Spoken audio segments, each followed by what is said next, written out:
Good morning and welcome to the Mastercard Inc. Q2 2022 earnings conference call. All lines have been placed on mute to prevent any background noise. After the speaker's remarks, there will be a question and answer session. If you'd like to ask a question during this time, press star followed by the number 1 on your telephone keypad. If you'd like to withdraw your question, press star 1 again. Thank you. Warren Kneeshaw, you may begin your conference. Thank you, Julie. Good morning, everyone, and thank you for joining us for our second quarter 2022 earnings call. With me today are Michael Miebach, our Chief Executive Officer, and Sachin Mehra, our Chief Financial Officer. Following comments from Michael and Sachin, the operator will announce your opportunity to get into the queue for the Q&A session. It is only then that the queue will open for questions. You can access our earnings release, supplemental performance data, and the slide deck that accompany this call in the investor relations section of our website, mastercard.com. Additionally, the release was furnished with the SEC earlier this morning. Our comments today regarding our financial results will be on a non-GAAP, currency-neutral basis unless otherwise noted. Both the release and the slide deck include reconciliations of non-GAAP measures to their GAAP reported amounts. Finally, as set forth in more detail in our earnings release, I would like to remind everyone that today's call will include forward-looking statements regarding Mastercard's future performance. Actual performance could differ materially from these forward-looking statements. Information about the factors that could affect future performance are summarized at the end of our earnings release and in our recent SEC filings. A replay of this call will be posted on our website for 30 days. With that, I will now turn the call over to our Chief Executive Officer, Michael Miebach. Thank you, Warren. Good morning, everyone. Starting with the key highlights for the quarter. We delivered strong revenue and earnings growth with further improvement in our underlying operating metrics, notably in cross-border travel. Quarter 2 adjusted net revenues were up 27% and adjusted operating income up 40% versus a year ago on a non-GAAP currency-neutral basis, excluding special items. On the macroeconomic front, we continue to monitor a number of factors that have both positive and negative influences on economic growth. Inflationary pressures have remained persistent, and we are now seeing central banks taking even more aggressive steps to reduce inflation, as we have seen with the Fed yesterday. The situation is being compounded by geopolitical tensions and supply chain constraints, which have eased from pandemic peaks but remain in many industries. Despite this, unemployment rates remain low, wages are rising, and consumer savings levels remain high. With this backdrop, consumer spending, and particularly travel-related spending, remains strong. Looking at this from a geographic standpoint, U.S. retail spending remains healthy as consumers navigate a high inflation environment. Spending has been aided by strong job creation and the buildup of excess savings during the pandemic. According to our Mastercard Spending Pulse, which is based on all payment types, including cash and check, U.S. retail sales, ex-auto, ex-gas, were up 6% in the second quarter versus a year ago. In Europe, spending trends are positive, although the risks related to both the supply of natural gas and higher interest rates remain headwinds. Growth in Latin America continues to moderate following a strong rebound in 2021. Asia has generally lagged the recovery of other regions. While COVID-related requirements have been relaxed in several countries, strong restrictions remain in others. Asia continues to have significant upside potential. Looking more specifically at our switched volume trends. Domestic volumes continue to show strong growth, with notable strength in airline, lodging, and restaurant spend. We've seen some shift in spend towards gas and groceries from discretionary categories like home furnishings in the U.S. Cross-border continues its strong recovery as border restrictions continue to be relaxed. Cross-border travel in quarter 2 has now reached 118% of 2019 levels. Cross-border card not present ex-travel continue to hold up well. Notwithstanding the strength in consumer spending, we will continue to watch the environment closely, including fiscal and monetary policy responses to high inflation and their potential impact on spending. Within this environment, we will continue to be nimble in managing our expenses. We have the flexibility to respond quickly across a number of levers, as we showed in 2020. Having said this, we will continue to invest in the business to drive top and bottom line growth over the longer term. We have a well-diversified business model, and we are executing against our 3 key strategic priorities: expanding in payments, extending our services, and embracing new networks. And here's an update on how we're progressing against each one of those. First, we're expanding in payments by continuing to grow card volume, driving acceptance growth, and leaning into innovation to capture other prioritized payment flows. We're driving growth in card volume with new consumer, small business, co-brand, and travel wins globally. In Canada, we're excited to announce that we secured a new partnership with CIBC that creates an opportunity for material share shift for Mastercard with the bank. We also renewed our relationship with the Royal Bank of Canada, including a range of services that will enable us to grow our proprietary and co-brand volumes with them. In the U.S., we established a new partnership agreement with the U.S. Bank, which extends our current debit, credit, co-brand, and small business credit programs. It includes several new products, including the first large-scale launch of a consumer credit product, a small business credit offering, and the development of buy now, pay later installment solutions. We're excited to announce that we have completed the conversion of Gap Inc.'s existing 10 million card members to Mastercard across the Old Navy, Gap, Banana Republic, and Athleta brands. We have renewed and expanded our co-brands with Brooks Brothers, issued by Citi, and we have renewed and expanded our co-brand with Barnes & Noble in partnership with Barclays. Outside of North America, we have secured several new wins and renewals, including a number of deals that position us well in Asia Pacific as the region rebounds from the pandemic. In Australia, we've extended our partnership with Bendigo and Adelaide Bank Limited, enabling us to maintain exclusivity with Bendigo and convert several of their regional debit portfolios. We're pleased to announce that National Australia Bank and Mastercard have signed an agreement to retain and grow the Mastercard components of Citigroup Australia's consumer business that was acquired by NAB. This marks the first significant issuing relationship between the two companies in years, and we look forward to partnering to grow these portfolios. In Hong Kong, we partner with Citibank and HKT's loyalty program and digital ventures arm, The Club, to launch the Citi The Club credit card. In India, we're happy to report that the embargo on new issuance has been lifted. Issuers have restarted card issuance and they are eager to expand business with us. An example is Yes Bank, where we signed a consumer credit agreement that will enable us to maintain a majority share and includes a commitment to scale our World Elite portfolio. We've worked hard to expand our travel-oriented portfolios, which positions us well to capitalize on the strong recovery of travel. For example, in Asia Pacific, we entered into a 10-year commercial card issuance deal with Trip.com, one of the world's largest online travel agencies. In the UAE, we renewed our co-brand portfolio with Marriott. In the US, we have renewed our long-standing co-brand relationship with Amtrak.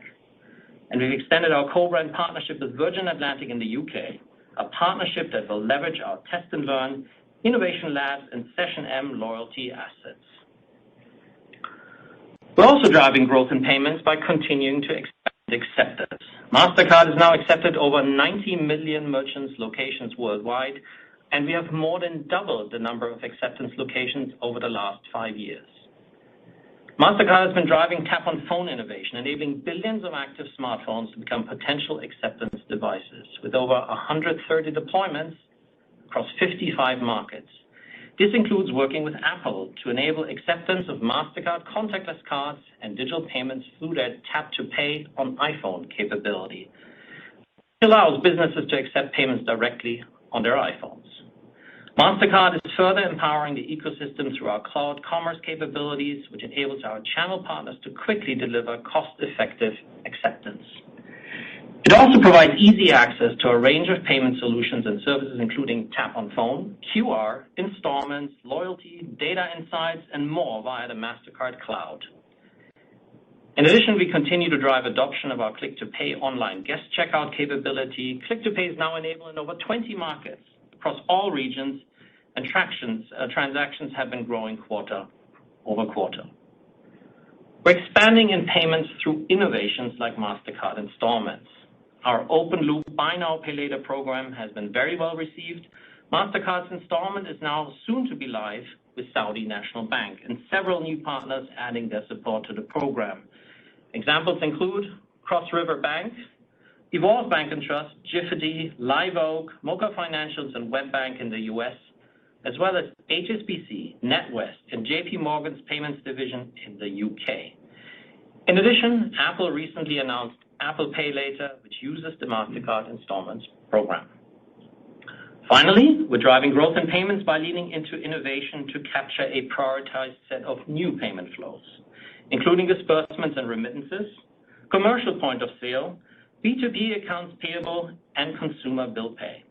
This is at the heart of the investments we've been making to develop a range of capabilities that span cards, account-to-account payments, push payments, and blockchain. We're at various stages of scaling our capabilities across these different flows, and we're making steady progress. For example, we're expanding network reach through new cross-border services relationships with partners like Doha Bank and Vodafone in Qatar, and UPT, a leading money transfer operator in Turkey. We're targeting specific use cases and scaling distribution through B2B partnerships with Mastercard Send.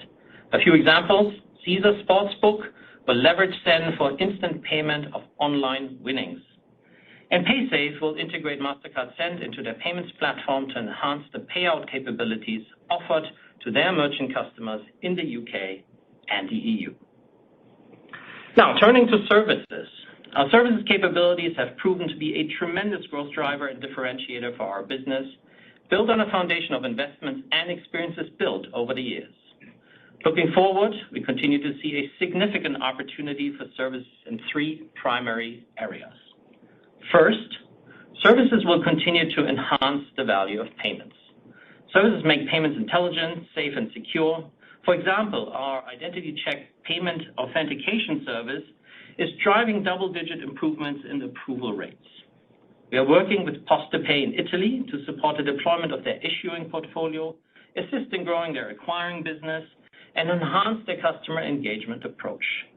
And our consulting team in Europe is engaging with ING to help them create a seamless payment experience for their clients.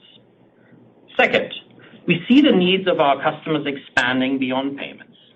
We can leverage our full suite of differentiated services to address these needs. A recent example is Travelodge was utilizing our test and learn capabilities to support optimization of new investments in their business. And third, our services can be deployed to support new networks, making our open banking and digital identity propositions even stronger. With these adjacent networks, it's our services that will enable us to establish a differentiated position to scale and win. For example, we recently launched a new biometric checkout program. The program outlines a set of standards for banks, merchants, and tech providers, helping to ensure the security and privacy of personal data when people pay with a smile or with a wave.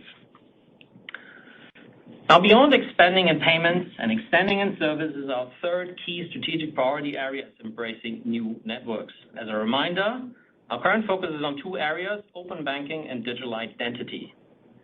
We're leveraging our Finicity and Aya acquisitions to extend our open banking footprint, grow our customer base, and deliver new solutions. This quarter, we expanded our Engage partner network to include our open banking services with new fintech partnerships, including Dwolla, Synctera, I2C, and others. They can now use our open banking capabilities to easily build and implement solutions for their end customers across a range of use cases, from lending to payments to financial management. In addition, we recently launched a global Start Path open banking program. This program enables us to co-innovate with startup fintechs like Daffy, Finantier, MMOB, Mono, and PayWallet as we support their path to scale.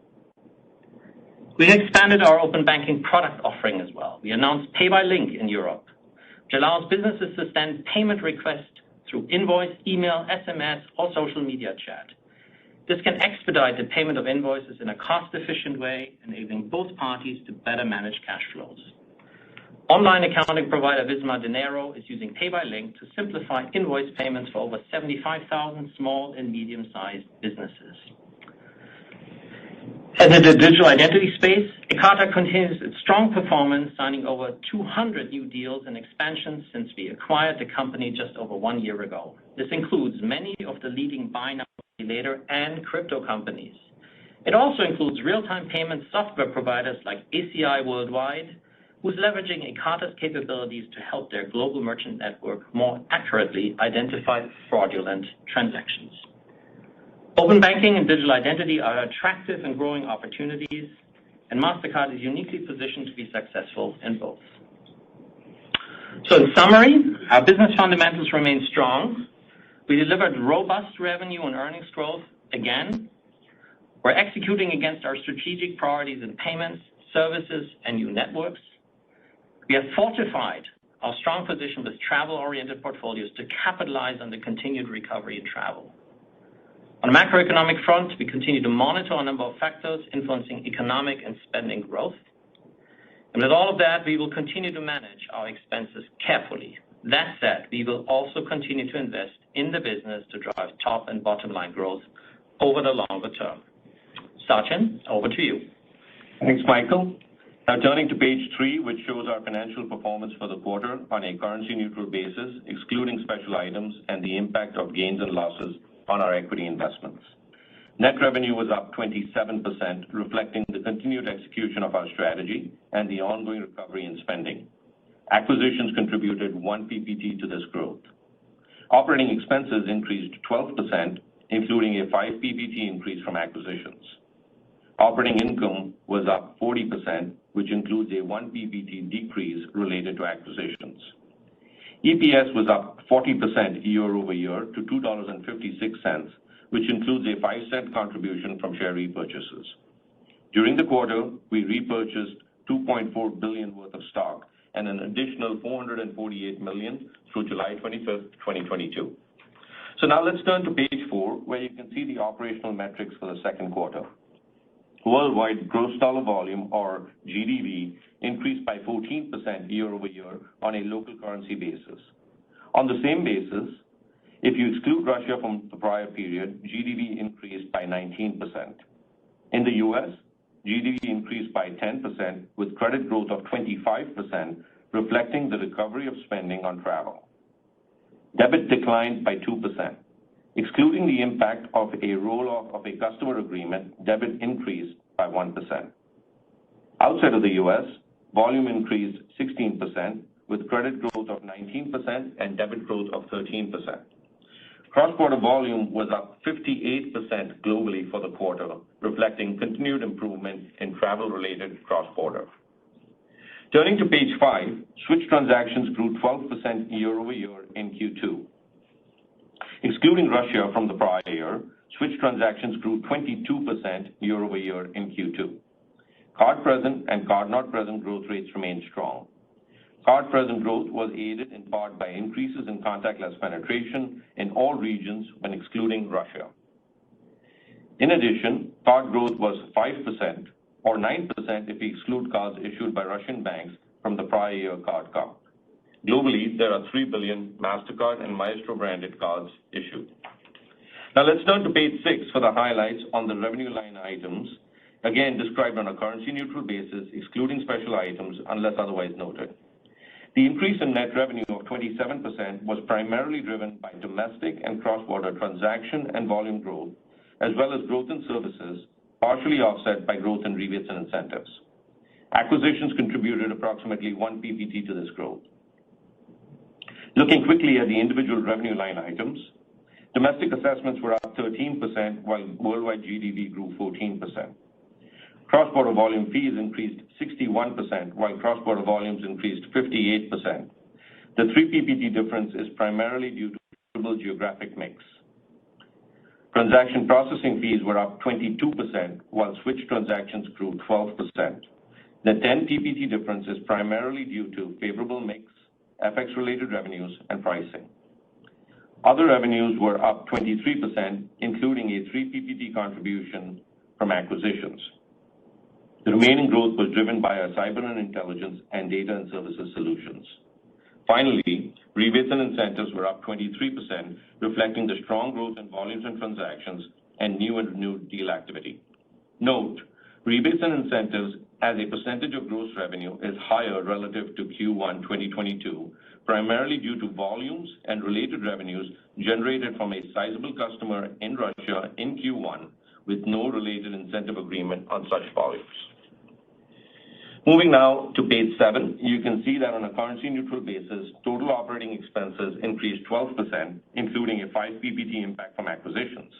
Excluding acquisitions, the remaining increase was primarily due to increased spending on personnel to support the continued execution of our strategic initiatives, as well as unfavorable foreign exchange-related expenses due to the remeasurement of monetary assets and liabilities. Turning to page 8, let's discuss the operating metrics for the first 3 weeks of July. For your reference, to help you understand the trends in the business ex-Russia, we have included an appendix later in this deck to show all the data points from the schedule if you excluded activity from Russian-issued cards from prior periods. As a general comment, our metrics are holding up well in July. Going forward, however, the year-over-year growth metrics will face tougher comps as we begin lapping periods when COVID-related restrictions eased and spending levels started to rebound. Going through the metrics in turn, starting with switch volumes, for the first 3 weeks of July, we grew switch volumes 18% year-over-year, down 3 PPT versus Q2. Switch transactions grew 10% year-over-year through the first 3 weeks of July, down 2 PPT from Q2. Overall, cross-border volumes through the first 3 weeks of July grew 54% year-over-year, down 4 PPT versus Q2. Cross-border travel had another quarter of strong growth as border restrictions continued to be lifted. In the first 3 weeks of July, cross-border travel was up 89% year-over-year, down 55 PPT versus Q2 due to more difficult year-ago comps, as I just noted. Cross-border travel is now at 126% of 2019 levels, up 8 points versus Q2. Cross-border card not present excluding travel was up 16% year-over-year in July. The increase of 9 PPT compared to Q2 reflects a reduced headwind from crypto purchases and the timing of significant e-com promotional activity between the periods. This metric continues to hold up well in relation to 2019 levels. Turning to page 9, I wanted to share our thoughts on the remainder of 2022. Let me start by saying that we have strong momentum with our customers, we continue to enhance our product and service offerings, and that our business fundamentals remain very strong. Consumer spending remains robust, and cross-border travel has improved more quickly than expected as border restrictions ease and consumers increase their spending towards travel. And there is more room to grow as some corridors remain either restricted or have yet to recover to historical levels of growth. For instance, based on our switched volumes, Asia, which represented approximately 14% of cross-border inbound travel in 2019, is only at approximately 60% of 2019 levels in Q2. Similarly, the US, UK, and Canada, which represented approximately 20% of cross-border inbound travel in 2019, is at about 110% of 2019 levels, still well below their historical trajectory. Specifically, if inbound travel to these three countries had continued to grow at the historical 3-year CAGR through 2020, we would have expected to be at approximately 135% of 2019 levels rather than approximately 110%. We are well positioned to capitalize on this growth with our travel-oriented portfolios. As Michael mentioned, there are a number of macroeconomic factors that could influence future economic growth. Employment and wage levels, consumer savings levels, persistent and elevated inflation and rising interest rates, and geopolitical tensions in particular. We are monitoring each of these, but on balance, expect a modest improvement in cross-border travel versus 2019 levels and a generally resilient consumer spending through the remainder of 2022.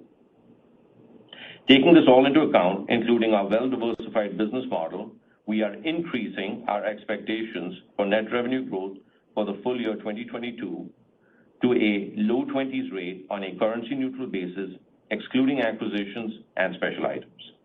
Acquisitions are forecasted to add about 1 PPT to this growth, while foreign exchange is expected to be a headwind of 5 to 6 PPT for the year, primarily due to the strengthening of the US dollar versus the euro. It is worth highlighting that this performance is despite the cessation of our Russia operations in Q1.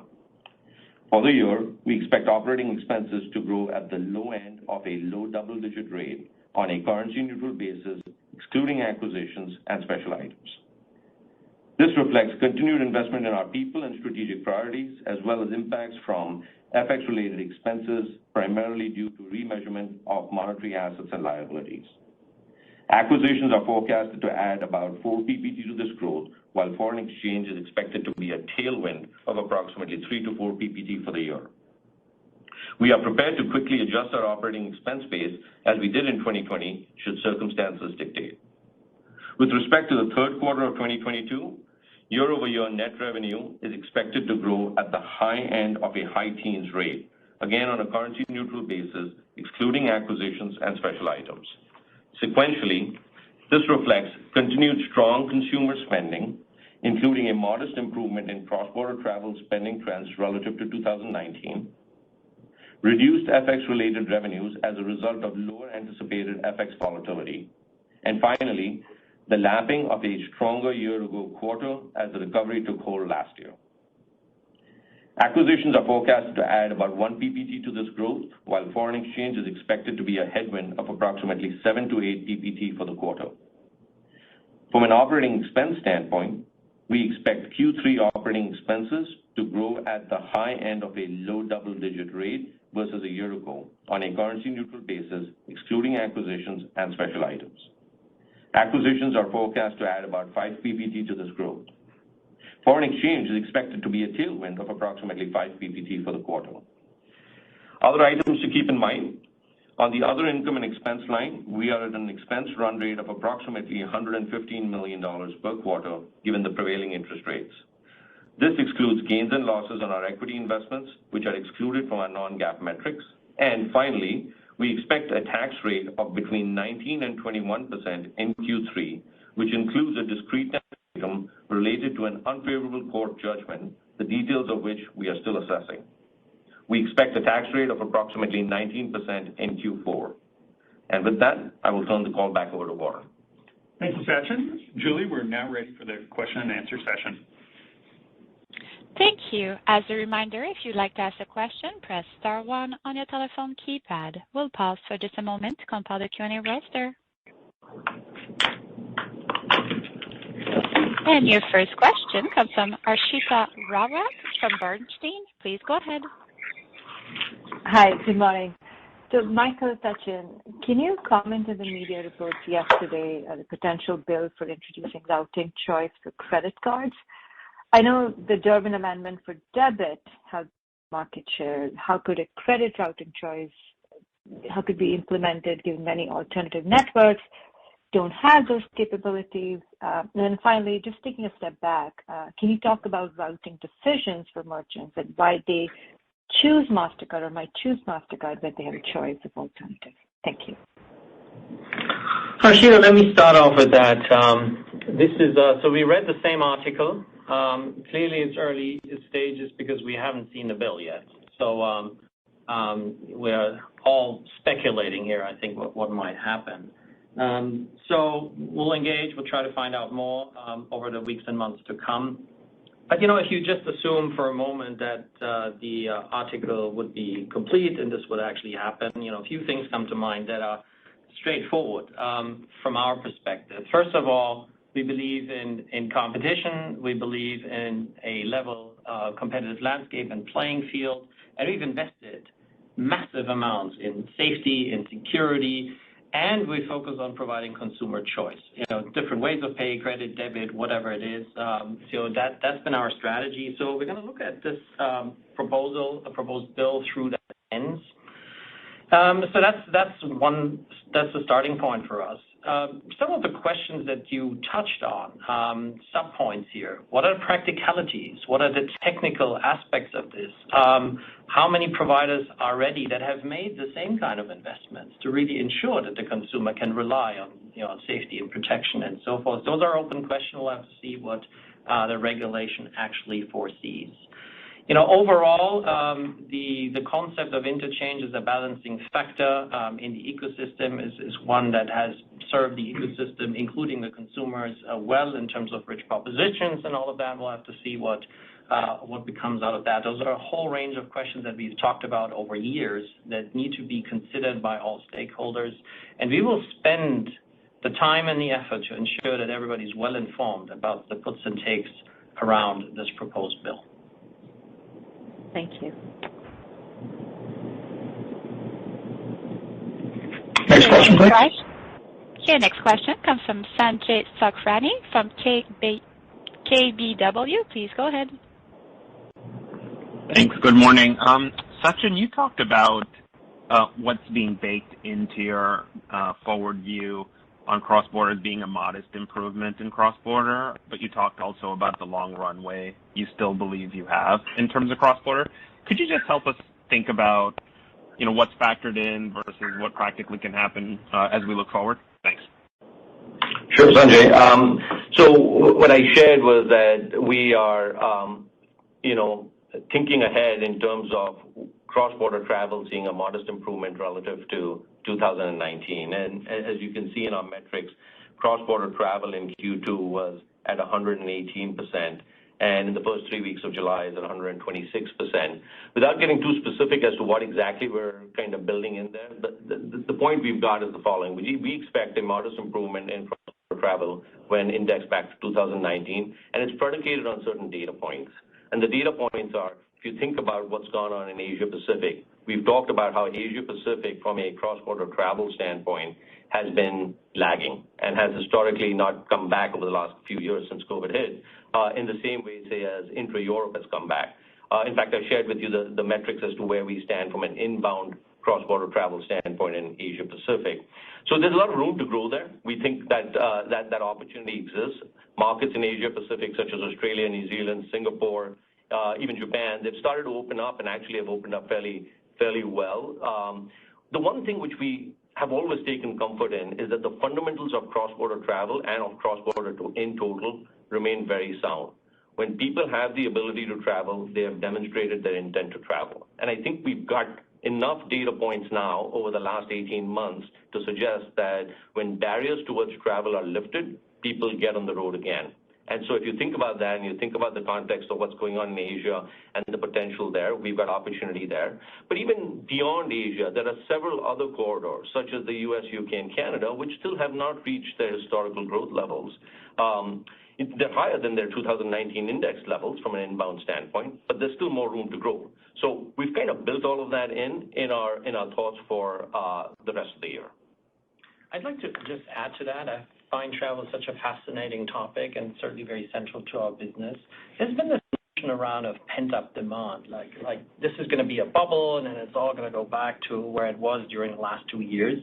Why would anybody that has the chance to see their family and their friends again stop doing that in a year from now? So I think that actually doesn't make any sense. So we believe exactly the point that Sachin just made. If there is a possibility, people will continue to travel the way they have been before COVID. One other thing to add is, one thing is the underlying trends that we have built in and our outlook on the data points that Sachin just talked about, but it's also the strength in our position vis-a-vis that travel trend. All the portfolios, we talked to you about American Airlines, about JetBlue, about Cathay Pacific. Everything that we have won in the last 2 years is going to really come to bear to really make the most of this.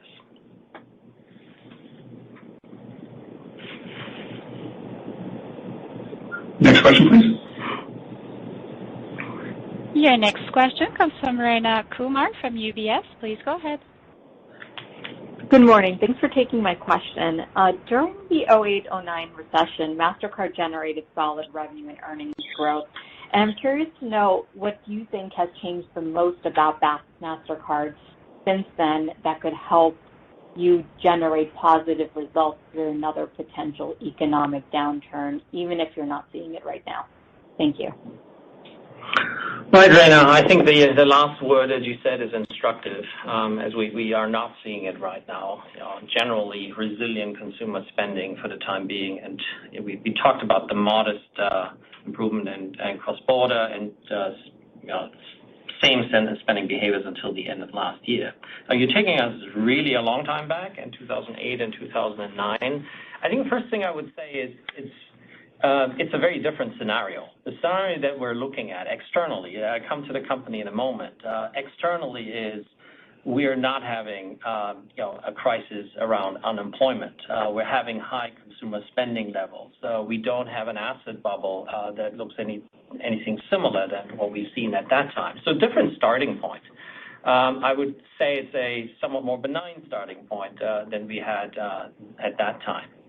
Now, the company also looks entirely different than it looked in 2008 and 9. It's a much more diversified business. It's a highly diversified business. I think we were largely consumer credit debit oriented at the time. We have a whole range of card-based spendings, from push payments into general payments for goods and services, opening up new verticals and so forth. And then there is our progress into new flows. So that gives us resilience on underlying payments. It also, our reach of our business model and how many payment transactions we touch that allow us to build a set of services on it looks entirely different.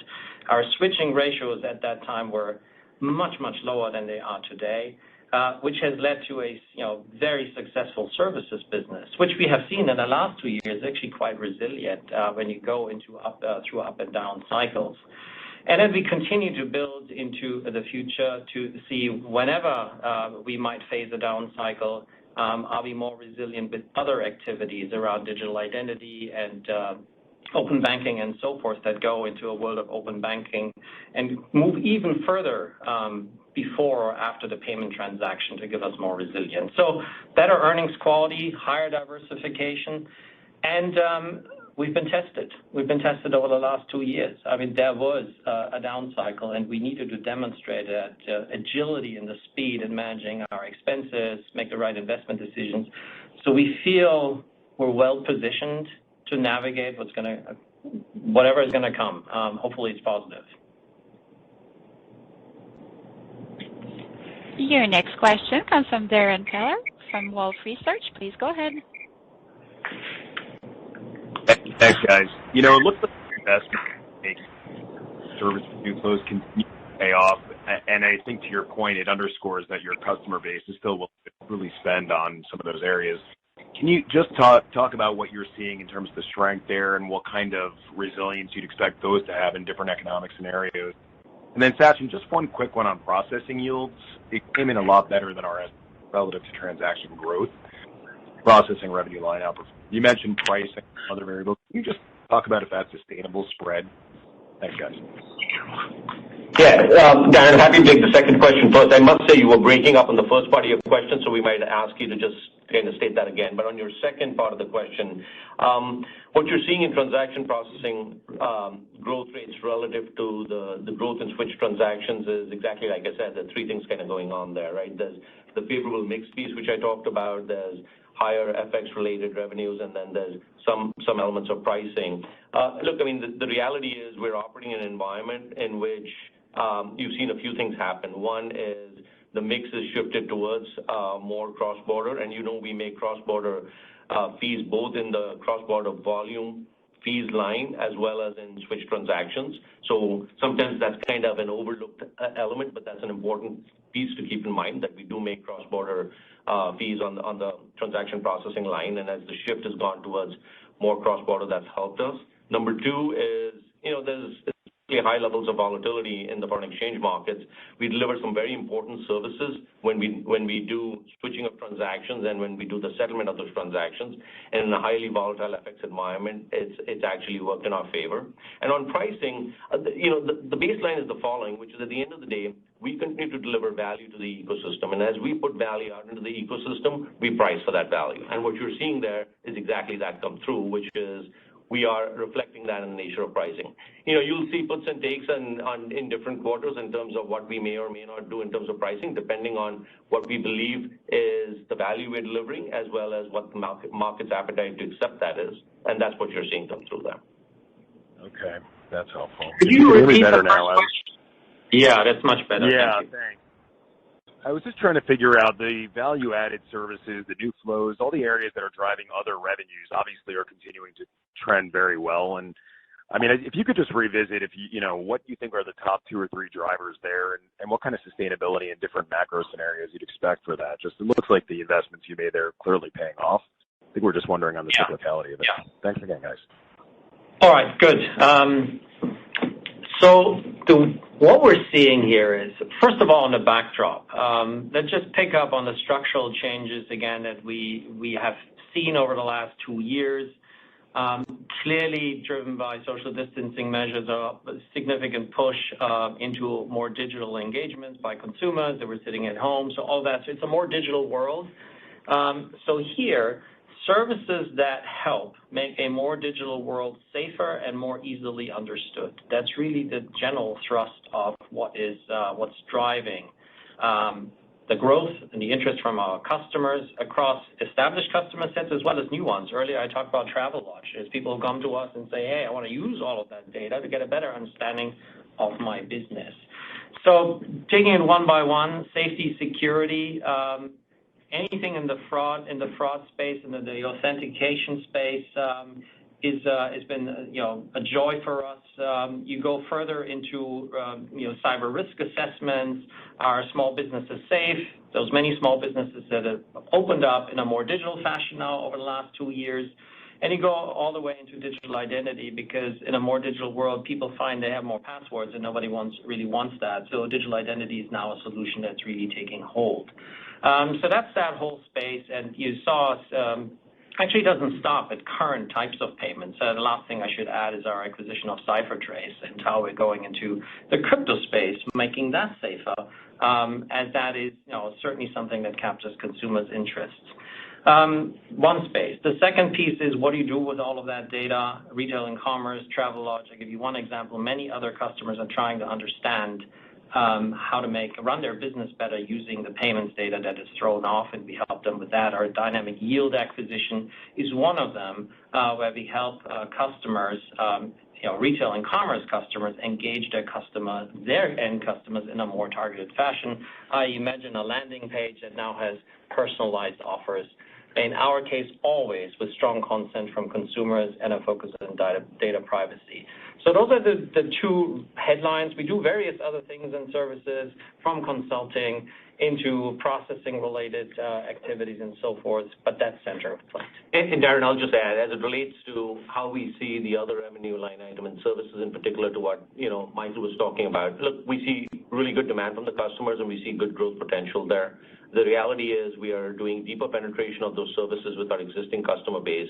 We're expanding the set of services we've got across our customer base. And on the third element, we're actually taking those same services and moving across to the new network side of things as well. And Michael alluded to one part of that when he was talking about what we're doing with CipherTrace, but more broadly, even in open banking, for example. So the potential is there, and we do expect that, given the suite of services we've got, there's good growth potential going forward. Your next question comes from Lisa Ellis from MoffettNathanson. Please go ahead. All right. Good morning. Thanks, guys. Good stuff here. I wanted to ask a question about some of the news related recently to the CFPB, the Consumer Financial Protection Bureau, looking into standalone service providers, both in the P2P space, so meaning the fraud issues we've seen in Zelle and other kind of private P2P services, and then also on the BNPL side, looking at the standalone providers there with the marketing and kind of risk management that they're doing. Can you just comment on how Mastercard is kind of positioned relative to the areas they're looking into? Is this an opportunity for Mastercard to perhaps play a larger role with Mastercard Send in P2P and with Mastercard installments in BNPL? Thank you. Thank you, Lisa. So let me start off on that. Where the Consumer Protection Agency here in the U.S. and some other markets are going is really to ensure that there is the right kind of protections for consumers. That goes all the way from responsible lending to safety, security, and so forth. We follow that, but if I look just in-house and see what we're doing, if I look at our data principles, what we have done around the MasterCard installments programs to ensure that the participating lenders go through a vetting process and follow responsible lending rules that we have set as part of our franchise, we feel well positioned. I feel we are a good industry custodian to ensure that these responsible practices are being held around. Now, is that also an opportunity for us in all of this? Absolutely. We have learned to partner with P2P systems in many countries around the world. the safety and security solutions, the services I actually just talked about, where we say, hey, you have a fraud issue, we get it. Here's a set of answers that we have for you to partner. And in other markets, we compete head on because we simply believe we have the better solution, and players not necessarily always want to partner with us. So it's a bit of a mix, give and take, but it's an interesting and dynamic field that we are very focused on. Your next question comes from Tien-Tsin Huang from JP Morgan. Please go ahead. Hey, thank you so much. Thanks for going through all of this. I heard the CIBC win. I'm just curious how deal activity is going. Are the known conversions that you have proceeding in a timely way? I don't know if there's been any change given some of the macro uncertainty there. And then also, Sachin, would you mind just rehashing the FX neutral Opex numbers again? Are you changing your underlying investment strategy or inflation assumptions given what we've learned around the macro? Thank you. Tien-Tsin, let me start off with deal activity. The momentum that we have seen over the last 2 years throughout the pandemic, where we leaned in with our customers and say, hey, what do you need? These are tough times. I think we set ourselves up as a trusted partner and help to shape that deal pipeline that we currently see, which is very strong. Deal pipeline is strong across all regions. And we gave you a few examples today from, we haven't talked much about Canada lately, so these are strong wins. This is excellent.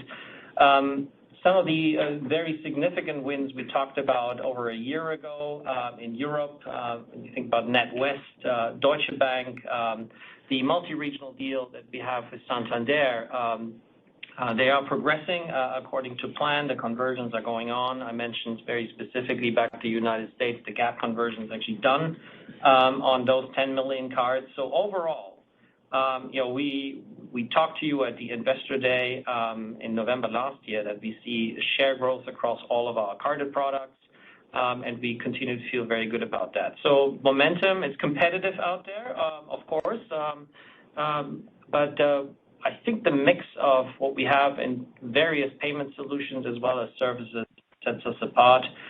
We've also relooked at how we deploy our sales resources across the company with all the acquisitions that we have so that we can do the best possible work for our customers. So overall, strong momentum that I think will continue.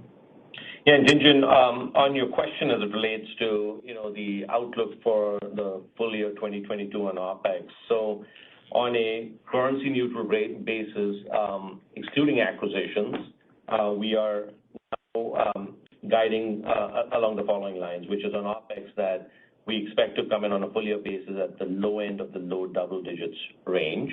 And just to remind you, while we're talking about Opex, on the revenue side also, we have changed our full year guide, and our revenue, again, on a non-GAAP growth basis, currency neutral, excluding acquisitions, is now at the low 20s rate, which is higher than what we had shared with you previously. Your next question comes from David Togut from Evercore. Please go ahead. Thank you. Good morning. Among your largest geographic regions, Europe continues to generate the greatest payment volume outperformance versus our model. You underscored a number of geopolitical and economic risks for Europe, going forward, especially as we head into the winter. Can you talk through Mastercard's growth algorithm, what that might look like in a significant economic slowdown in Europe? Historically, you've been a big share gainer there, particularly against the national payment networks.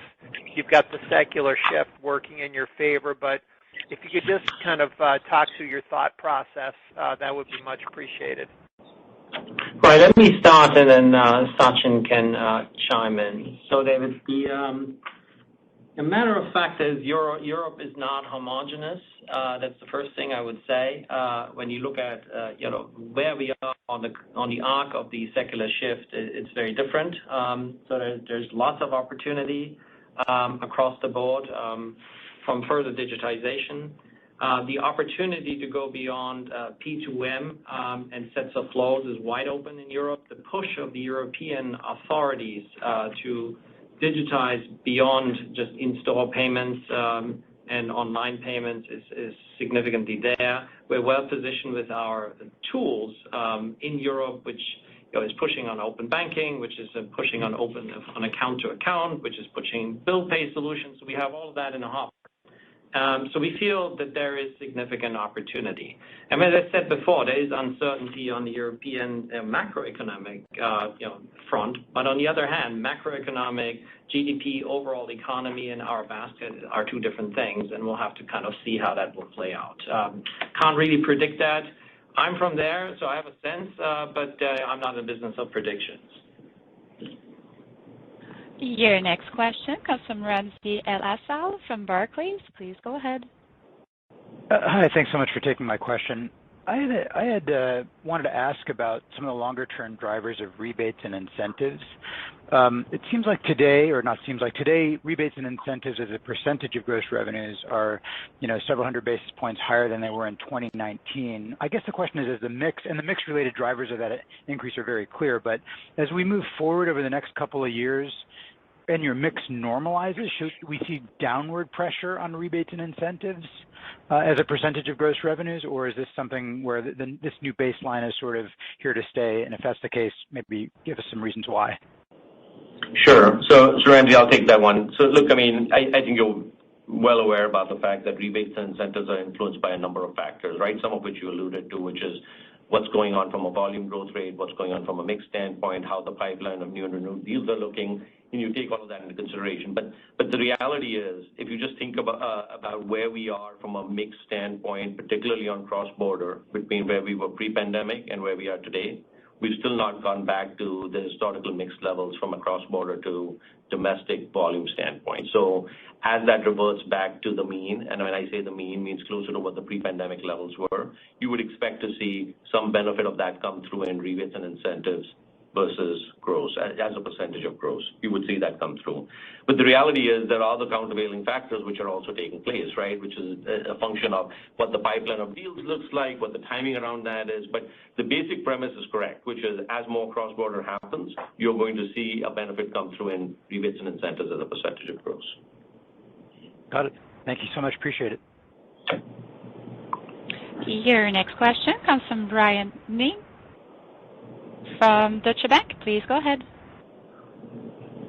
Hi, guys. Good morning. I just wanted to ask a clarification, Sachin, on the Opex, the non-GAAP growth, currency neutral X acquisitions. That went up from high single digits originally.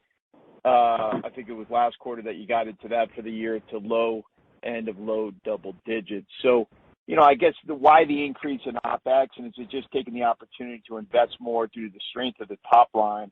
But any color maybe on where some of those investments might be going with the additional expense? Thanks. Sure, Brian. So a couple of things which are going. You're right. We had previously guided to high single digits and now are guiding to low end of low double digits on this non-GAAP metric on Opex. Couple of things going on. One is we have taken foreign exchange related losses on the remeasurement of our assets and liabilities during the first 2 quarters, order of magnitude about $70 million.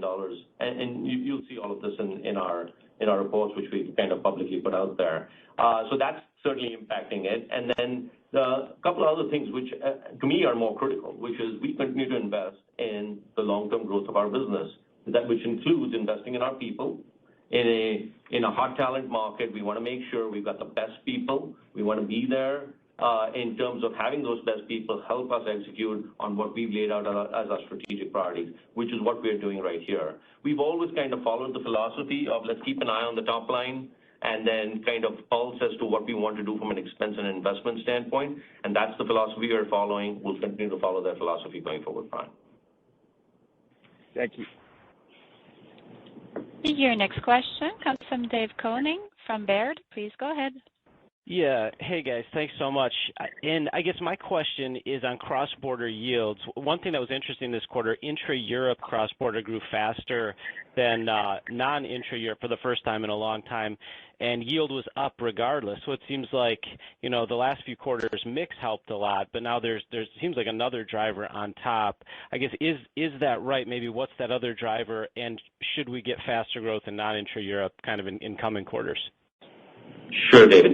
So you're right in terms of what the mix shift between inter and intra was this quarter versus last quarter. I think there are a few things to keep in mind. There's the mix shift between inter and intra, but there's also within the world of inter, what are the corridors which are coming back versus the corridors which have not come back, right? And as you've started to see more of the higher yielding corridors come back, that's actually helping us and providing us the tailwind we're talking about right here.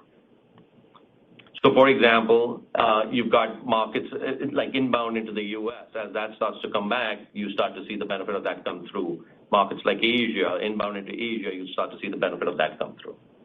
Yeah, great. Thank you. Your next question comes from Jason Kupferberg from Bank of America. Please go ahead.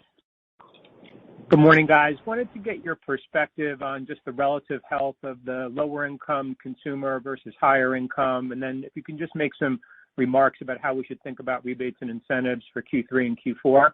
Thank you. Sure, Jason. So on your first question, here's what we're seeing actually. Overall, the consumer and consumer spending patterns are very healthy. And again, you've got to parse this data out between what we see in the U.S. versus what we see in the rest of the world, right? And different people have different definitions on what is lower income versus what is the affluent. But let's just start kind of with that as the frame. In the U.S., what you are seeing is good strength across both, but a declining trend in terms of the growth rates on the lower income side of things. Affluent spend continues to be very healthy and carries on in a very nice way. Outside of the U.S., we're not seeing much in the nature of a shift between how the affluent category is spending versus what the lower income category is spending.